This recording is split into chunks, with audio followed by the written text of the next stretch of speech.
ओकरा से ओकरे बेटी के हाथ मंगनी, बाबूजी के डांट के भगा देलस। आज दुनिया से भगा डाली हम। हमर माई बाबूजी के केहू कत्ल कर देलस। तुहार सब जिम्मेदारी अब हमार रहल। हमरा से शादी करबू? जवाने माने तू जवाने बोला ऐसे कहिया ले हटबू। कितना लेबू तो पटबू, कितना लेबू तो पटबू।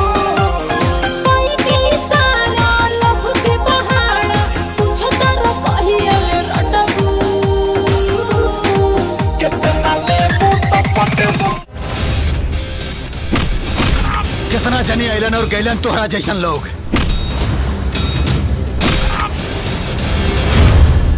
हमके तरह से प्यार हो गया था। प्यार? बधाई हो, हमनी के बेटा के प्यार हो गइल बा।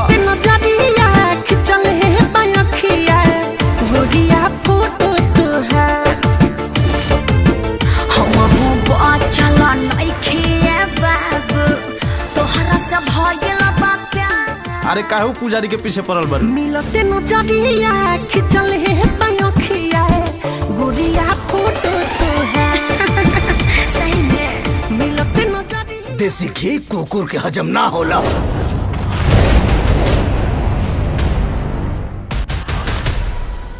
अरे ललन का कइला ह तू? अरे सर हम तो खाली चुम्मा लेनी हा पलंग पर।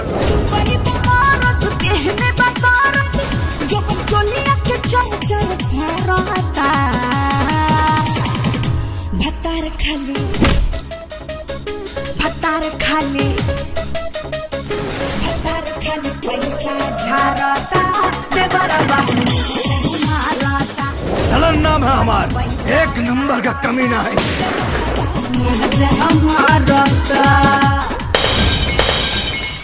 कमीना खानदान के आखिरी चिराग।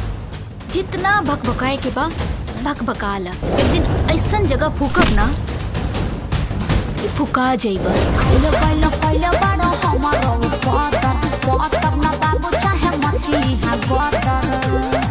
कहेला प्यार के रस तनी ढारो, कहेला प्यार के रस तनी ढारो कि ऐसे मत झारो। हई पटी ना तोहरा से मार, हई पटी ना तोहरा से मार के लागे ना मत मार। काजल के बाबूजी तो ओकर बियाह हमरा संगे तय कइले बारे। लेकिन ये कैसे हो सकता? काजल के बाबूजी तो हमरा संगे बियाह तय कइले बारे।